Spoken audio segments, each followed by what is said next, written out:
Guys, আপনাদের হাতে যদি একটু সময় থাকে আমাকে 1 মিনিট সময় দিয়ে যান। আপনারা তো কত ঘটনাই শুনছেন, এই ভাইটার ঘটনাটা একটু শুনে দেখেন। এই ভাইটার হয়ে আমি বলতেছি, আমি এখন ইন্টার ফার্স্ট ইয়ারে পড়ি। আমি আমার এলাকার স্কুলে পড়াশোনা করছি, বাট স্কুলটা আমার বাড়ির সামনে থাকায় আমি স্কুলে বেশি দুষ্টামি ফাজলামি করতে পারি নাই।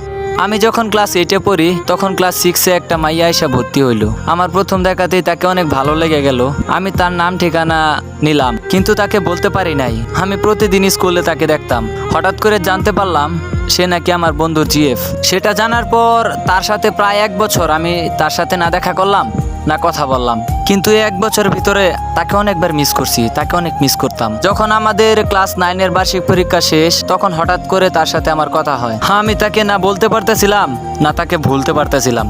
এর মধ্যে চলে আসে করোনা। বিশ্বাস করেন, যেদিন তাকে আমি প্রপোজ করব সেদিন হঠাৎ করে টিফিনের সময় স্কুল বন্ধ দিয়ে দেয়। আর স্কুল বন্ধের জন্য ওই দিন বন্ধুদের কাছ থেকে যেতে আমার একটু দেরি হয়ে গেছে, বাট তাতেও আমার কোনো দুঃখ নাই। দুঃখ আমার ওই সময়ই হয়েছে যখন সে এই কাজটা করছে। আর আমার এক ছোট ভাই তার ক্লাসে পড়ে, আমি তাকে দিয়ে তাকে বলাইছিলাম, কিন্তু সে আমার ছোট ভাইয়ের কাছে এই ব্যাপারে কোনো কথাই বলে নাই। যখন আমার ছোট ভাইটা এই ব্যাপারে কথা বলতে গেছে তখন সে আমার ছোট ভাইকে অন্য কোনো কথায় ঘুরিয়ে নিয়ে গেছে। তারপর হঠাৎ করে চলে আসলো লকডাউন। আর লকডাউন কতদিন ছিল সেটা তো আপনারা জানেনই। এই ব্যাপারটা প্রায় আমি ভুলেই গেছিলাম। আর হঠাৎ করে একদিন চলে আসলো আমাদের অ্যাসাইনমেন্টের কথা বলে ঘর থেকে একটা ফোন কিনে দিল। তারপর সেই ফোনে আমি ফ্রি ফায়ার গেমটা খেলা শুরু করলাম।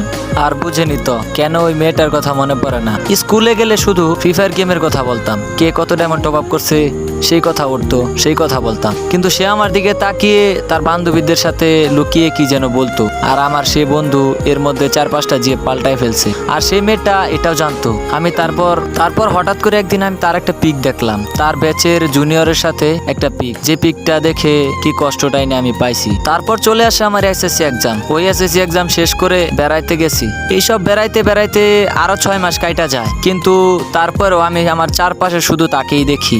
এমন অবস্থা হয়েছিল আমি তাকে ভুলতেও পারতেছিলাম না।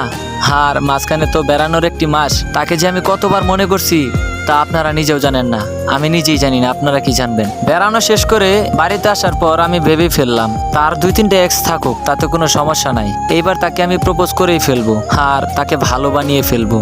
তারপর হঠাৎ করে একদিন কি হয়, আমার কিছু বড় ভাই এই ব্যাপারটা জেনে আমাকে কিছু প্রশ্ন করলো। বিশ্বাস করবেন না, 4-5 বার আমি বলতে গিয়েও বলতে পারি নাই। সে তো জানতো আমি তাকে কি বলতে চাই। সে আমাকে দেখলে তাকিয়ে থাকতো। আমি একদিন সাহস করে বলেই ফেললাম, কিন্তু বিশ্বাস করেন তার এই রিয়েক্টের জন্য আমি প্রস্তুত ছিলাম না। সে আমার প্রপোজটা ইগনোর করে দিল। আমি যাওয়ার পর তারা সবাই মিলে হাসাহাসি করা শুরু করলো। আচ্ছা আপনারাই বলেন তো, সে যদি আমাকে পছন্দ না করতো তাহলে বলে দিলেই পারতো। শুধু শুধু আমার ইমোশন নিয়ে খেলা করাটা তার কি উচিত হয়েছে?